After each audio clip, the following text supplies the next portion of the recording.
All right, all right. We are live. Hopefully the audio is working. I'm just going to do a quick check. Yep, looks like audio is working. And we're going to get started. So I have a couple of things I want to share today. It's always kind of last minute, just whatever comes to mind for this week. So hopefully that's interesting and informational to folks who do tune in. I'm going to give my typical spiel of this is a live stream. If you're in the live stream today, it'd be great to know who you are, what's your name, where you're tuning in from, just to get a sense of the audience. And if I have, or if you have a question that comes up while I'm talking about something, definitely leave it in the comments below and I'll try to get to it. One last thing I'll say here is that these are always much more interesting when there's some type of engagement. Even more so if someone wants to tune in and chat along live with me as well. So what I'm going to do is actually post a link real quick to the live stream that you can actually join if you want to pop into a video chat with me as well. So I'm going to put that in here, and that only shows up on YouTube and Twitch. So I'm also going to post it on LinkedIn. Okay, so let's go ahead and get started. The first thing I'm going to talk about, let me actually add a little graphic here, addressing questions. So there's three main things that I want to do today. The first thing is addressing some of the questions I'm getting, try to group questions that I get into themes, and so I can share my thoughts on it to a broader audience. So I'll do that. The next thing is I'm going to talk a bit about some of the things I'm learning. That's a pretty common question I also get, but really deep diving a little bit more into the details of what I'm learning and kind of why I'm learning it. And then the last thing, which I'm kind of excited about, it's still in a very conceptual stage, which is plans for the remainder of 2023. I have a lot of ideas of what I want to do, and one big idea is really executing on the course curriculum that I had previously talked about, which let me share that just as a reminder. And let me see here. If I can grab this real quick. While I'm grabbing, I can explain why. The reason why I'm doing that is because a lot of people have an interest in getting into health tech of some sort. And what I believe is that, one thing is how you get into it. There's another thing of what are the skills needed to get into it. And I want to teach some of those skills to get into it. So that's what this course is going to be about. Let me get into the content. Here it is. I'm going to post it again on both this live stream and also on LinkedIn if you guys wanted to check that out. Love to hear your feedbacks on that as well, and I'll talk more about that later on. So, okay, let's jump into the questions. The very first one, which actually is a good segue, is probably multiple times a week I get a question about how to get into health tech. And I think there's three flavors of this question, or rather three flavors of the answer to this question. The first of which is like the logistics and just very basics of what is the differences between the healthcare industry, where a lot of those of you who are asking the questions are from, and the tech industry. Like, what are the differences? What are the similarities? How do you optimize for making yourself as a competitive applicant into there? So that's one. So some concrete examples are like potentially using resumes versus CVs, knowing the different types of interviews that are conducted, which may be more case-based or more technical in certain ways. What are the skill sets that they're looking for that perhaps in healthcare that they don't look for? So that's one. Then there's also the technical skills specifically, understanding what are the technical skills that they care about.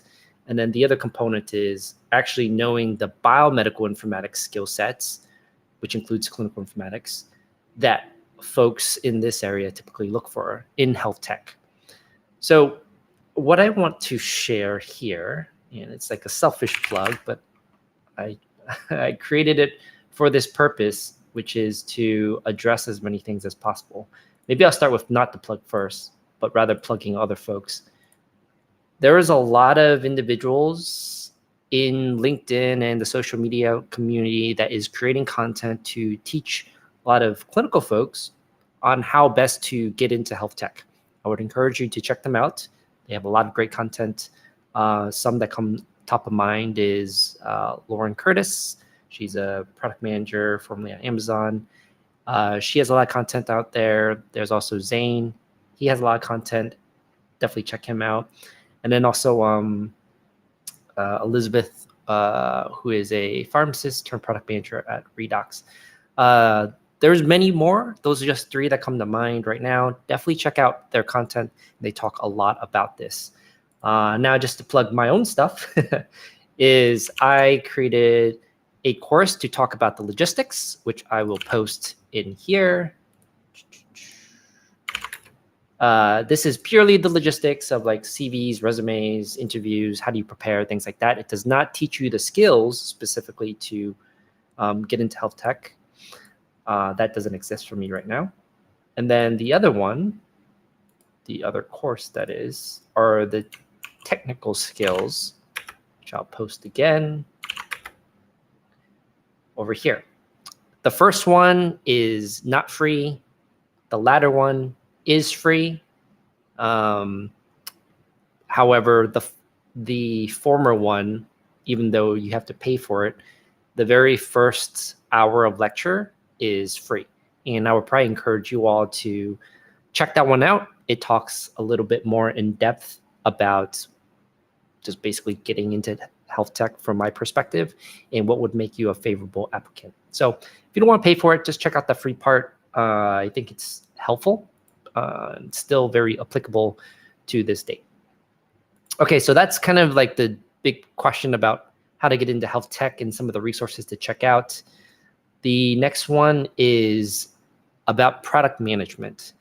And I get a lot of questions about what is product management? How do we get from whether you're a clinical pharmacist or a informatics pharmacist or whatever pharmacist trying to get into product management, all those kind of things. I'm actually not going to address this as much because there's a lot of other fantastic and phenomenal folks that talk about this pretty often. And those are our fellow pharmacy colleagues who are already in product management roles. And I would highly encourage you to check them out. There's 2 I will call out, which are somewhat selfish plugs. But I interviewed Lauren Curtis a few weeks ago. She, once again, is a product manager, a pharmacist turned product manager. I had her on a former live stream, which I'm going to link. You can read a bit about her story in detail about how she got into product, how she navigated the waters. Let me go post that link here. Grab that. Here it is. I'm going to post it here and here. So check that out. And then I also did a second live stream yesterday with 2 of our pharmacist colleagues in product, Chris and Dennis. And that was a very fantastic one as well, going through some of these basic questions. So I'm going to defer this question to them because they're actually in product roles. I am not. So let me grab this other one. This second one is for the panel I just did yesterday. So definitely check those out for getting your answers, your questions answered when it comes to product management. The next question, I'm going to actually address in the next question, but the next question is around the theme of, I want to be X, Y, or Z. What are the skills I need to work on to get to X, Y, and Z? Now, obviously, the skills may differ depending on what you choose. So you can fill in the blank for X, Y, Z as in like data scientist is a common one, data analyst, data engineer, data architect, product manager, clinical informaticist, all these kind of things. It's always like, how do I get from point A to point B? What are the specific skills I need to develop to get there? Now, the skills are, there's definitely some overlap, but there are also some, unique nuances on what skills you should develop to help optimize for a particular role. So I'm going to answer this with the things that I'm currently learning instead, because it probably would be helpful to address each of these questions. But I feel like I've done so much of that in the past that maybe I'm going to focus more on what I'm learning, because some folks find that helpful. So I'm going to jump into that, and I think it's more fun to talk about anyways. The first thing, so let me actually change the caption so folks know what I'm talking about here. What I'm learning right now. Okay. So I'm going to spend the next bit of the live stream just talking about this, and it'll be a little all over the place, because I think, especially as I'm trying to figure out what I'm most interested in, I'm learning a lot of different things to either rule in or rule out what I actually want to spend my time on. I'm going to start with the thing that takes up the most time right now, and it's the most formal thing because it's the class.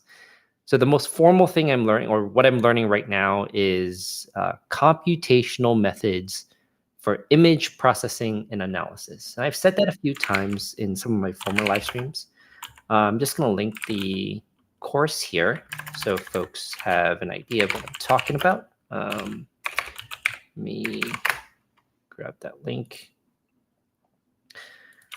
I'm going to post this in the chat. This is the course. It's Biomed 260. You can check out the rubric over there. Where's the comments? Comments are here. Biomed 260. There it is. Okay. So that's the most formal thing I'm learning. And a quick summary of what that is basically you have a bunch of images that is collected in healthcare. So like cardiac images, like echocardiography, MRIs, CTs, things like that. And how do we take that, convert it into a way that computers understand?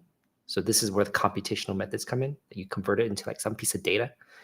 And then we can put it into some algorithm, usually like machine learning. In this class, there's a big focus on deep learning.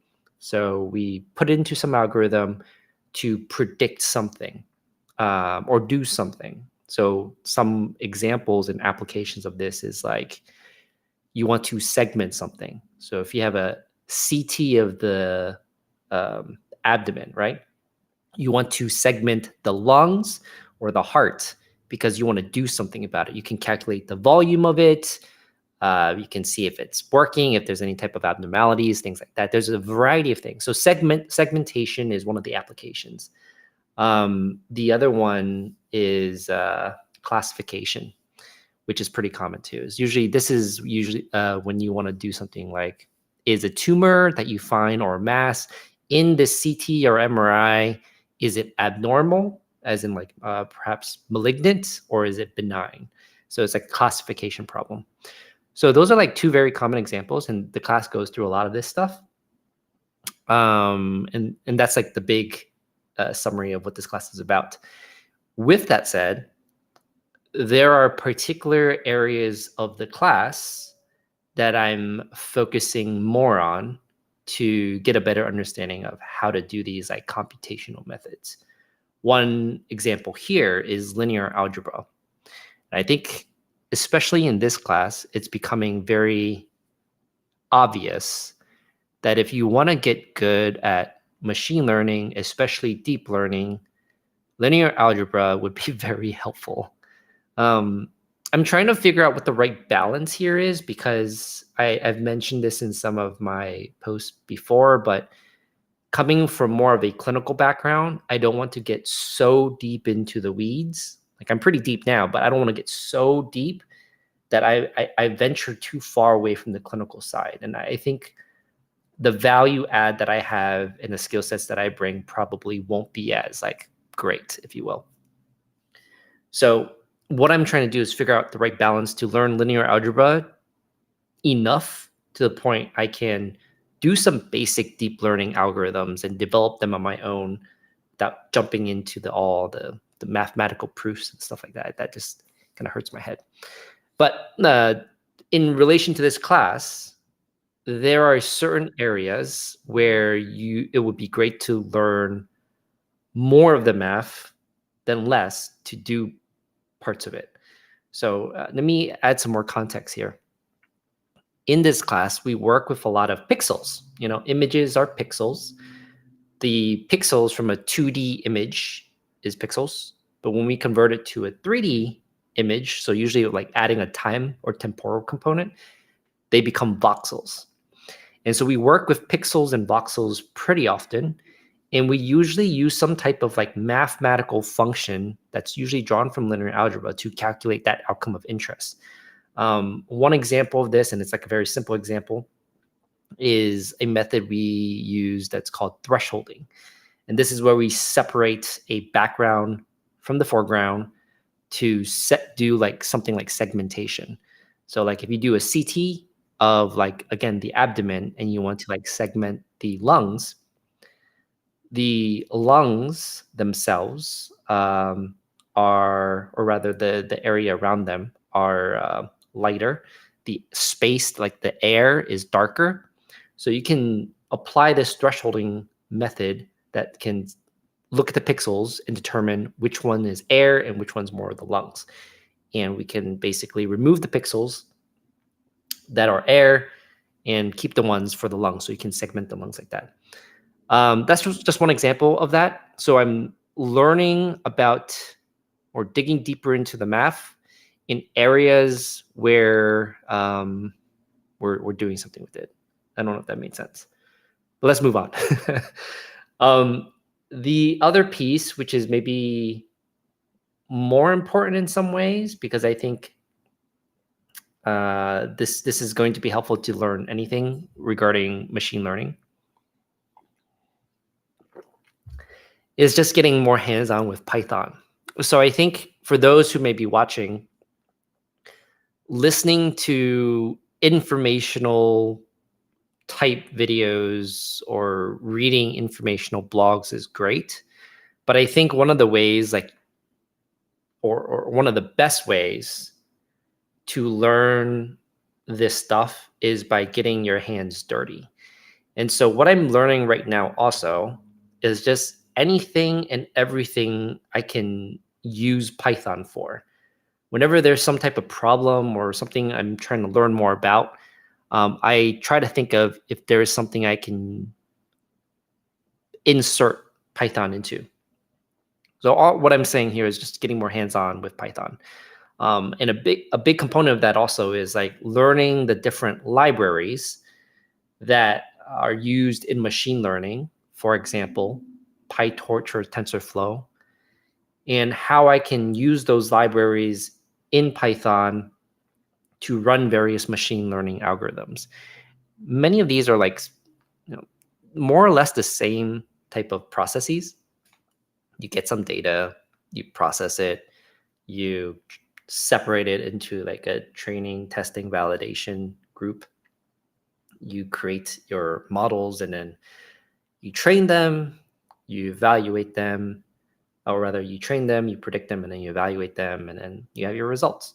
So they all more or less follow this kind of pattern. But from the most abstract way, it's easy to talk about, or rather maybe not, because I'm like butchering all these words. It's harder to implement. And I think, again, kind of emphasizing this point here, just getting more hands-on practice. One of my colleagues or a few of my colleagues have shared different resources on how best to do that. I think I've used a lot of Coursera in the past for this. I think the results have been a bit mixed. And I think more recently, the better resources, which eventually I should update the course for upskilling technical skills here to this, because I think it's really cool. So let me actually grab it. It's Hugging Face. So I'm going to post it here and post it on LinkedIn. So if you're not familiar with Hugging Face, and I'm not like an expert on this, I haven't really dug deep into it or taken any of the classes here, but it's one of the most referenced resources that many of my colleagues talk about when it comes to learning more, or rather getting more hands-on experience with Python, especially machine learning. And I think it's awesome because it's free. Many of the tools and resources you'll find on there are free, and they give you hands-on practical knowledge. I don't know the level of depth or difficulty the resources are, but because anecdotally I've heard so many good things about it, I'm sure it's like, even if it is difficult, it's a pretty good resource for learning how to do this. So that's something I'm definitely going to be doing more of, and probably later on after this course ends. All right, the next piece is probably more familiar to those who are in informatics, and that is learning more about knowledge representation. And I think one of the cool things about learning about all these things, that's a little different, is that it's really hard to talk about this stuff because, for one, I'm not really well versed in this area, and it's like a new world, a new territory, right? And so as I learn more about this, I build my lexicon on what I'm interested in, what I'm learning, and all those things. So knowledge representation, I think, is a concept I think I've been interested in for probably last 5, 6, 7 years, and I really didn't have a word to describe it. And so it's really cool as you explore these new territories and this new world that you develop the words to describe what you're interested in. And many of those who are in my community seem to have an interest in this, but they usually are, or they usually struggle to find the words to describe what they're interested in. And it's usually limited to like, I want to learn data science, or I want to learn data engineering, but it doesn't go beyond that. And so I think as you dive deeper into this, you learn more and more. I just kind of rambled, but what I'm learning right now, back on topic, it's knowledge representation. And so some of the specifics here is 3 things, I'll say. One is FHIR, which I'm sure many of you have heard about in the past. If not, FHIR is Fast Healthcare Interoperability Resources. I've actually been learning about it probably since 2017, but not in detail, especially not in detail to the level of detail I am now. In short, you can think of it as like, the standard or the language of healthcare that will enable interoperability. At least that's how I think about it. It's just a standard for data exchange. So I'm learning more about that because if you want to represent data, I think it's powerful to represent data not only in your own organization or whatever project you're working on, but representing data in a way that aligns with the external world. So because FHIR allows you to, work with data, not only internal and external, it's a very important standard to learn and understand to do knowledge representation. Actually, before I go a little further, let me actually grab the Wikipedia definition of knowledge representation. And maybe this will excite some folks more. I'll give you 2 definitions, actually, because the one from MIT came up first. So I'm going to, let me share my screen so you guys can see this. Okay, so here it is.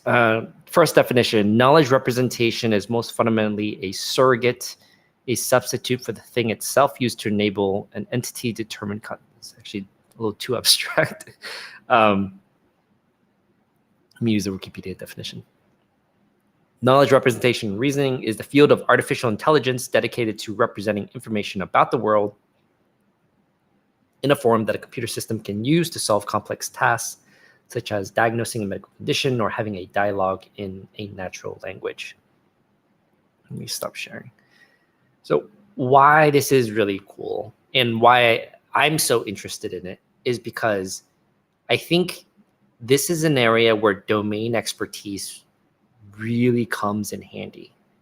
You know, the way I've always thought about what I want to do is, how do you represent the complexities of healthcare? You know, healthcare is already complex enough, but how do you represent that in a way that computers understand? And so knowledge representation, this is a pretty cool field. And it's really powerful because I think this really underpins all of the cool AI stuff that you want to build on top of it. And if you have domain expertise, like if you're from a healthcare type role, physician, nurse, pharmacist, PT, whoever, you can really contribute a lot here. And I think this is a very fun area. So FHIR is one thing that I think is very helpful to learn, and that's one of the things I'm learning more and more of every day. The other one that I think is super fascinating, and I'm actually surprised that it's never come up in the past, and maybe it has and I just didn't understand it, is BPM plus standards. And I think over the next few months, you're probably going to see me talk about this a lot because I am fascinated with these standards. BPM plus standards, let me use someone else's definitions because I've been butchering words all day.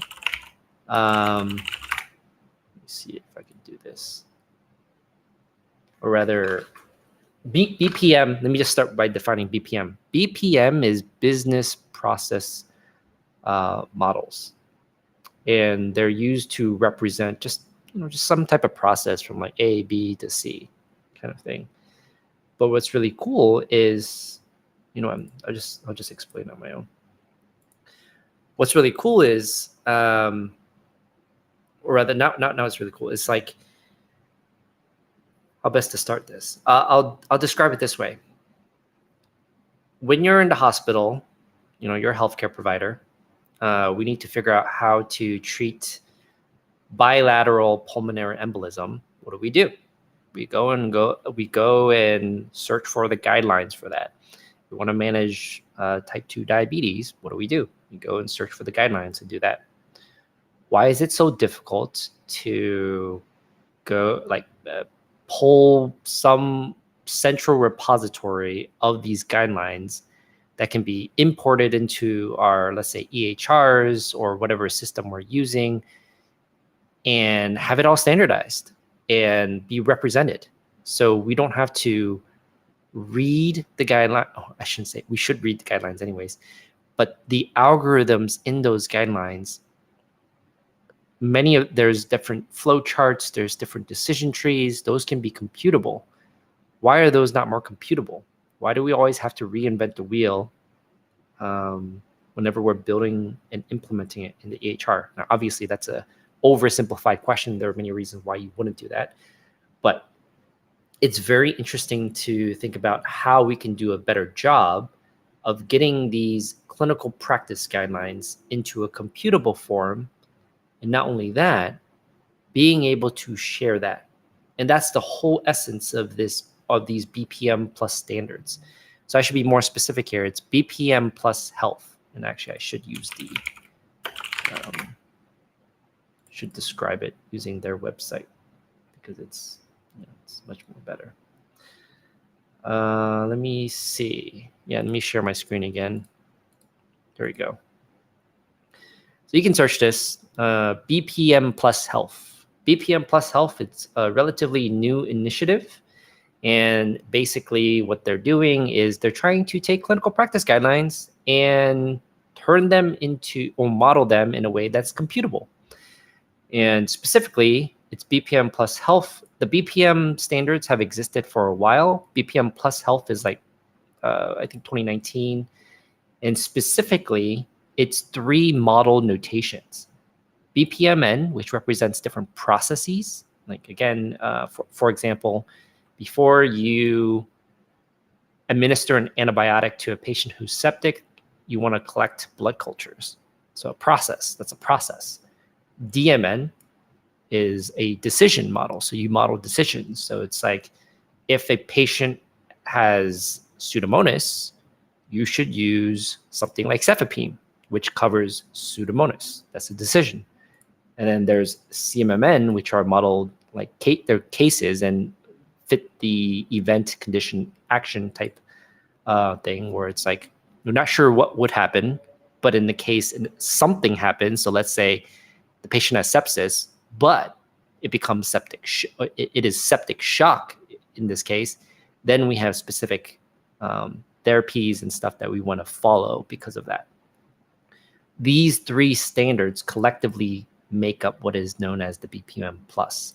There's a lot of cool resources out there that I'd encourage you to check this out. So I've been learning about this maybe for the last few months. It's super fascinating. I think it does a really good job of representing the different clinical practice guidelines out there. And I think there's a lot of opportunity to represent it and share it and do all sorts of cool things with it. And if you actually look this up, you'll find plenty of literature of how different healthcare organizations are using this, mapping it to some type of clinical practice guideline, and deploying it. So I think that's cool. The other one is learning more about CQL. So CQL, if you're not familiar, is clinical quality language. It's a HL7 standard, and it's commonly and most predominantly used in quality measures. So like, for example, if a patient has pneumonia and they should receive an antibiotic within the first hour, or get blood cultures drawn, things like that, whatever quality measure you want to compute, you would use clinical quality language to write that out. Like, here's the value sets to define what a blood culture is. Here's what defines Pseudomonas. Here's what defines pneumonia, all that kind of stuff. And you could say, of all your patients in your denominator, which are patients who have pneumonia, then which ones had their cultures drawn before antibiotic, or which ones whatever in the numerator, and you compute some quality measure. So that's what CQL is. And all of so that's another way. So there's representing data using FHIR, all the data. There's BPM Plus standards, which kind of represent your clinical practice guidelines of what you should do. And then there's CQL that measures, kind of like evaluates the measures of all of this right here. So that's a big area of focus right now. It's super fascinating. And I think this is probably the area that I'll most likely live in for the next foreseeable future, because once again, if you have the domain expertise, you come from healthcare, I think this is a really important area that we should get into as clinicians, and we can really contribute to the development of really cool AI models because of this.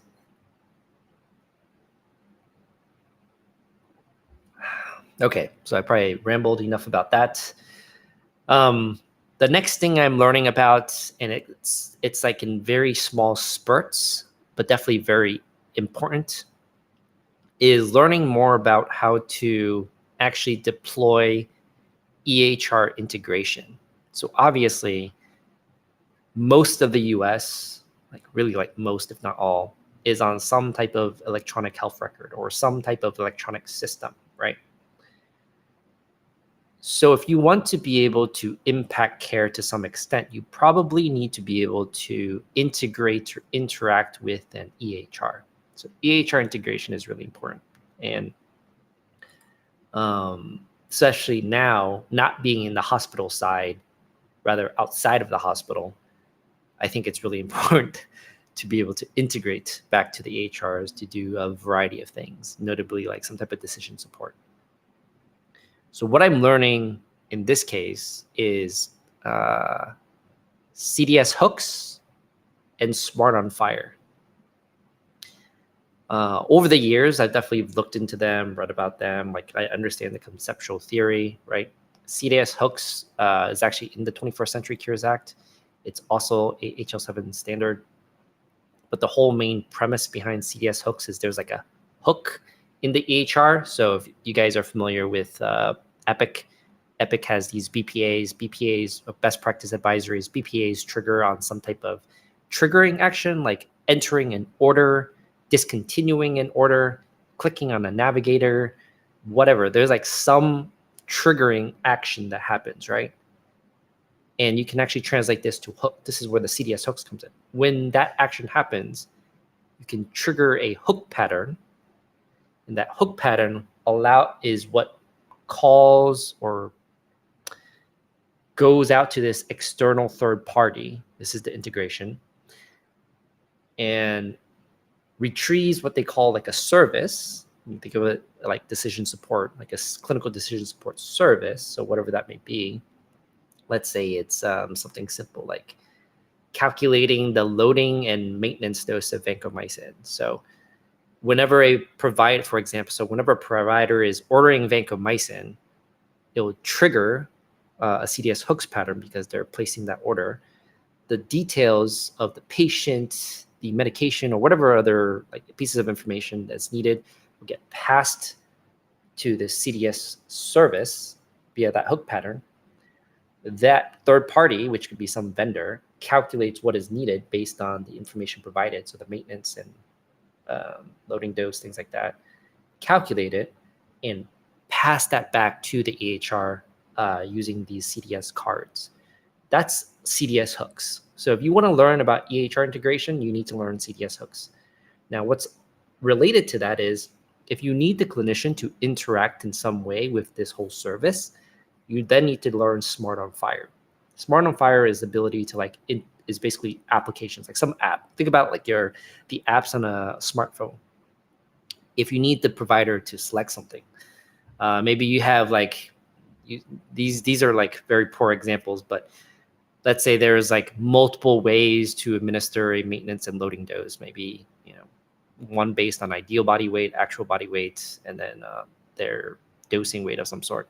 So maybe it's like they calculate it, that CDS service, you bring it back to the EHR as a Smart on Fire app, and you give them those three options. So then the provider would then choose, okay, I want the maintenance and loading dose based on ideal body weight.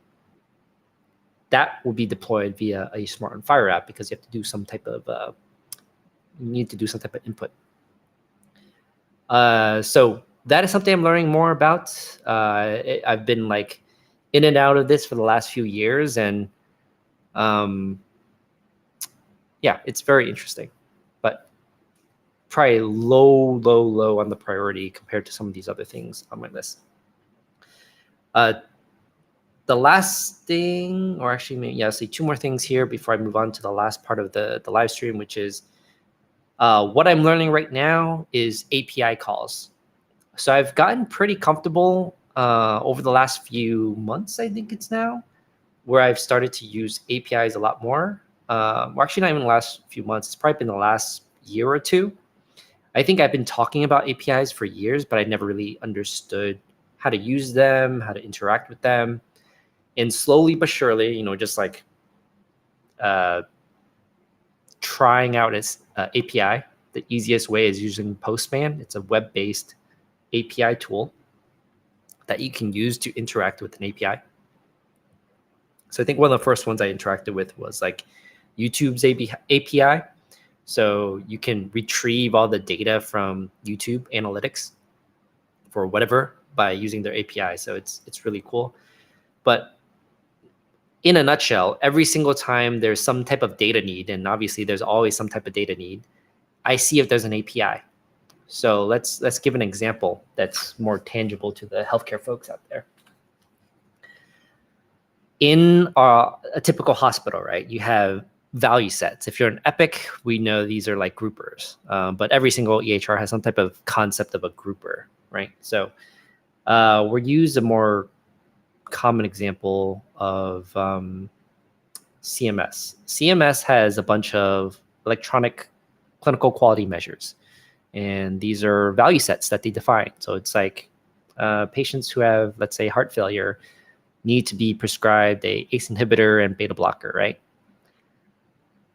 There are specific codes be it NDCs, ARCs, norms, that represent those drugs. And there are specific codes that represent heart failure, like ICD-10 or SNOMED. So CMS creates these value sets, and they're all contained on a public website or repository, NLM's Value Set Authority Center.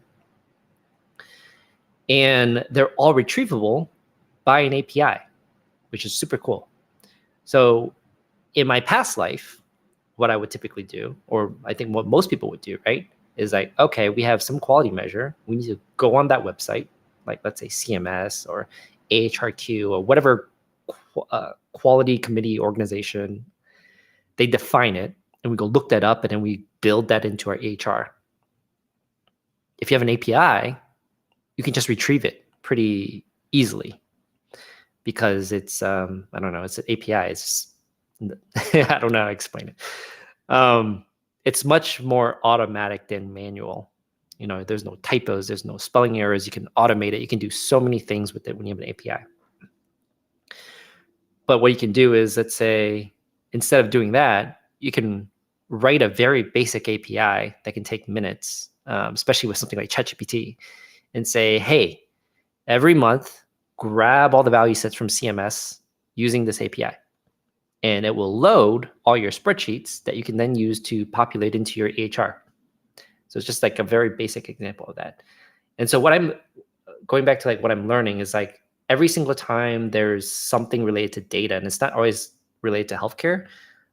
Give some examples. I recently bought a house, and I was curious about, you know, the interest rates and how it impacts my mortgage and things like that. So I was wondering if there's any APIs that track like the value of the house and APIs that track the federal interest rate. And there is. I don't remember the name of it, but I built a simple program that calculates your mortgage rate, the estimated mortgage rate, based on the daily changes to your, or it's not really daily changes, but whatever the changes is to the interest rate. I thought that was really cool. So doing these kind of like mini projects, if you will, has really improved my understanding of APIs. Might not seem like it because I'm not describing it that great, but it helps me know what to do when I need to get data from some external source without manually doing some lookup. I'll give a more concrete example here that I did recently, which is in the course that I'm taking, that computational methods for imaging processing course. We are using a data set from, I'm going to post it on LinkedIn here so you guys can see it. The full name is the Curated Breast Imaging Subset of Digital Database for Screening Mammography, or CBIS DDSM. Post that in here so you guys want to check that out. It's a free repository. You can just have a bunch of mammograms on there that you can use to develop algorithms from. And they teach you how to access the data. It's a ton of data, and you have to like download this tool. You have to do all these things to get the data. But then I noticed that they mentioned, hey, we have an API that allows you to download the data, view the data, just using it without going through the messy work of downloading stuff. And I will be right back. Hold on one second. I'm gonna.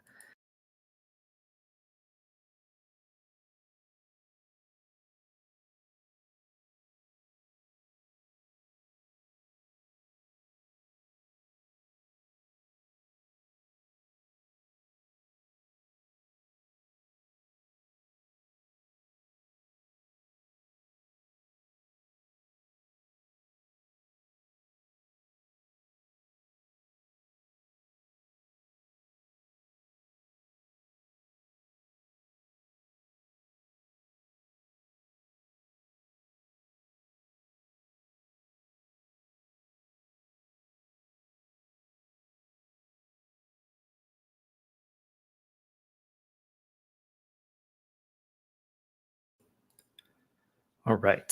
Sorry about that. I had to grab something real quick. So talking about this data set, I think I posted on LinkedIn, right? Yeah. So they had an API. So instead of using the tool to download, which actually is a pain, you can use the API. It's super simple to hook up. They actually provide the code for you on the GitHub repo that you can just copy and paste. You pick they call them collections because there's multiple data sets on this website, the CBIS DDSM. You just tell them what collection you want, and you can just view the data, download the data. It's super simple. So that's a concrete example of a data set I'm exploring. I think I have, let me see if I have it. I'm going to share the GitHub repo if you guys actually want to look at the code. Yeah, I'm just going to post this. I have a public repository that I'm working on GitHub, post it here and on LinkedIn. You guys can check that out. And in one of the Colab notebooks, I'm exploring how do you use the API. And one of the things I really like about both GitHub and Colab, and this is kind of a tangent, is like you can document your learning, you can annotate it so you can remember what you did, why you did it, how to do it, and store it and share it with other people. So I think that's super cool. So that's that. That's one example of things you can go to GitHub repo to see the API calls. The last thing I'll talk about when it comes to what I'm learning is in July. So my current class ends in 2 weeks. I'm super excited about that. In July, I'll be starting Mathematical Foundations of Computing, which is CS 103. So it's going to be my official switch from biomedical informatics to computer science. I'm going to post the course in here. So it's CS 103. Post it here. Okay. And I haven't looked too deep into the course. It's just one of the foundation CS courses, part of the graduate certificate, for computer science. And I'll be starting on that in July. And I think that goes until like August or something like that, or September, I don't remember. So that's kind of the main things I'm learning right now. For the last maybe like 10 minutes, I'm going to talk about my plans for the remainder of 2023, and I'm actually pretty excited about it. It's a idea that I thought of probably in the last week, and I kind of explained the rationale. I'd love to hear any thoughts that folks may have, and me change the graphic for this. Okay, so plans for remainder of 2023. Okay, there it is. So this goes back to what I was saying in the very beginning, which is there's a lot of folks that are interested in getting into health tech, but obviously in any job, especially a job in a very different industry, there are specific skills that you need to acquire. Now, there's a lot of gray area here because if you want to get into a health tech role that is looking for a subject matter expert, then hey, maybe you don't need as much skills that differ from what you already have. Your clinical expertise is what they're looking for. But if you're looking for another type of role, let's say the role that I'm in, like a data architect, then you may need certain skills that will help you succeed and help you become a more competitive applicant. So I'm talking about skills that are like in the biomedical informatics domain, be it like standards and terminologies, learning about LOINC, RxNorm, NDCs, ICD-10, SNOMED, DICOM, things like that. There's computer science concepts, like learning expressivity versus tractability, or separations of concern, all these kinds of things. Learning about, just going to join the hype, AI. How do you deploy it? How do you assess it? How do you evaluate all that kind of stuff? There's different skills that you need to learn. And so one of the big plans that I have for the remainder of 2023 and probably for the upcoming few years is developing a course that will teach all of this. And I think what I'm really excited about and kind of like struggling to figure out what is the best way to do this is I want to give it away for free. And maybe this is going to sound like a weird comment because most of the things I've done in the last few years are free. But in my mind, and I'm kind of externally thinking right now, so in my mind, I have conflicting thoughts. And the first thought is, I've been doing this for a few years, and if anything, I've barely broken even. So all the time I'm spending on teaching, evaluating courses, creating course content, like I have to pay some type of money, both in time and resources. I've probably dumped well over $30,000 of my own money into building up the content that I have, and it's hard to keep doing this without any type of return. Last year was the first year I broke even, which was like really nice. But going to the one thought on my mind is what Peter Thiel said in his book, which is if you create something of value, it would be ideal to capture just a little bit of that value so you can, for a variety of reasons, right? And for my purposes, it'd be just to like fund these things. So I'll give an example that's very tangible here. In my opinion, teaching on YouTube is great. But I think even better is teaching using some type of, teaching using other things too, like incorporating recall. So obviously, you can probably do this on YouTube, but I think there's better ways. Recall is like, hey, I'm telling you something right now, and I'm going to ask you a question about it. And then you have to respond based on what you heard, versus I'm just externally projecting at you. So you're not able to assess like if you understand the material or not. You're just taking it in. Recall has been shown to be much more effective when it comes to learning. So things like quizzes, assessments, exams, something like that is much more effective in teaching people these things. And that's what I want to do. So there are common platforms, we'll just call them learning management systems or LMS, that allow you to do this. Very popular ones are like Teachable, Kajabi, Thinkific, Skillshare, things like that. It costs a lot of money to use them. And depending on the functions that you want, it costs more.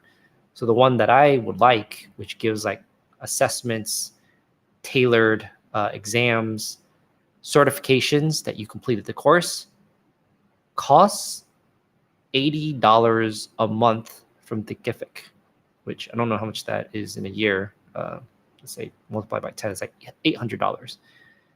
But that's one huge cost. But there's like cost for website, there's cost for creating content. I like videos, obviously, so there's cost for software, which I pay a decent amount for. There's music, there's I don't know, camera gear, camera, whatever.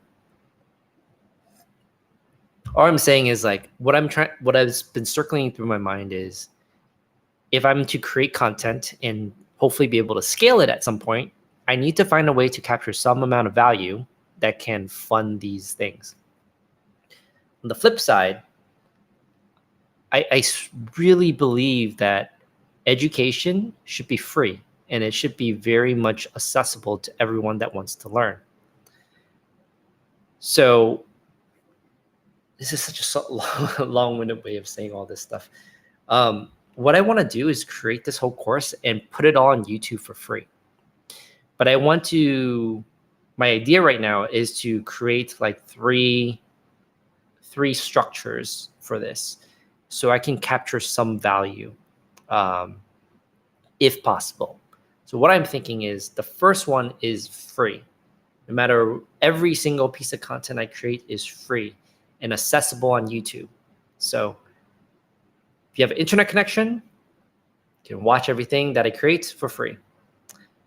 There's a second category, which what I'm thinking currently is on my website that's in a membership only kind of group, where I'll put all the YouTube videos that are free along with any downloadable and structured text, which we don't put on YouTube because we can't do that, and put all of that and organize it. So it's a way of organization. So it's like, hey, we want to learn about data science.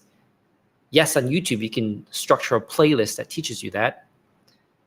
But then on a website, I can go through a video, reference another resource, and like take you from page to page to teach you about data science, and also give you materials to allow you to, play with it. For example, a Python notebook that walks you through all of these steps in learning how to develop a machine learning algorithm. That's an example. The thing is, it costs a couple $100 a year to have a website. It costs another $100 to $200 to have a membership group. So there's additive costs, and yes, I can continue to fund it, but it's hard. So what I'm thinking is charging a super low amount that anyone can access, and I'm thinking like $10 a month. You can pay for Netflix, you can pay for coffee, you can probably pay $10 a month, and all you're getting in addition is this kind of curated pathway with downloadables and artifacts and things that can help you learn. If you don't want to, you can just go to YouTube and watch it for free. Then there's the last category, and I think this is targeted towards more of your working professionals who maybe are trying to do some professional development, maybe get reimbursed from their jobs. And that's actually enrolling in a course from a learning management system that I'm planning on using, which will probably be Thinkific. And in this case, it will be the YouTube videos, which once again are going to be all free. It's going to be organized because Thinkific has your typical, learning tools. They have assessments, so you can like watch a short 2-3 minute video, learn about a concept, and immediately afterwards have some type of assessment that checks your learning, that really gives you that recall to help you learn. And it will just break this down in a very nice fashion, give you progress bars and things like that. So it's very nice. There's obviously many other perks to having a learning management system and organizing the content. But also at the very end, you have a certification to show that you completed the course. Obviously, it's just the certification of course completion, but nothing else. Just saying that this course that I'm going to build is going to, that you finished it. That's it. And I think that that piece is critical, mainly because a lot of reimbursement for some type of courses requires some certification. And so I think that's one of the things compelling me to having this third option, so I can offer a certification for individuals, likely working professionals, that want that option. So that's on my mind right now, and probably something affordable. Once again, we're talking about working professionals, and I'm currently thinking like something like maybe $35 to $50 a month, or some type of one-time lifetime course access fee of like $500 to $1,000, something like that. And you'll always have access to the content in the course. But yeah, that's the idea right now.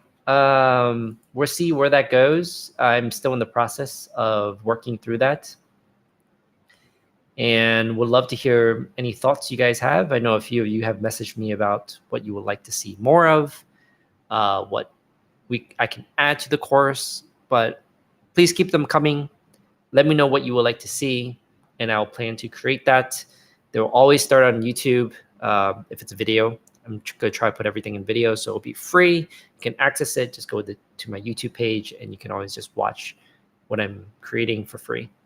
And if you wanted to support, you can always pick the second or third option as well to do that. And I think that is it. We hit the 1 hour mark. Thank you guys for tuning in. And hopefully this was helpful to some extent. Otherwise, well, hopefully it's helpful. Otherwise, I'll see you guys next month. Thanks again for tuning in.